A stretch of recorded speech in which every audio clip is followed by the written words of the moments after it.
মজার একটি ব্যাপার দেখুন, গরু কিন্তু দুধ দেয় না, আমরা জোর করে নিয়ে নেই।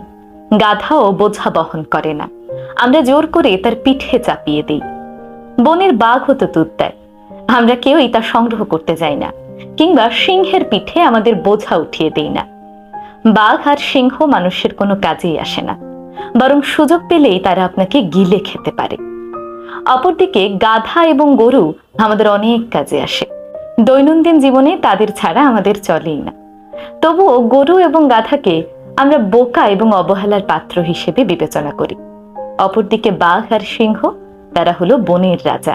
কাউকে গরু কিংবা গাধা বলা হলো এক প্রকার গালি, তাকে ছোট করা, বোকা হিসেবে দেখানো। অপরদিকে তাকে বাঘ কিংবা সিংহ বললে সে ভীষণ খুশি হয়ে যায়, সে নিজেকে অনেক বেশি শক্তিশালী মনে করে। ভাবার বিষয় কিন্তু এখানেই, যারা সব সময় প্রতিনিয়ত মানুষের উপকার করে যাচ্ছে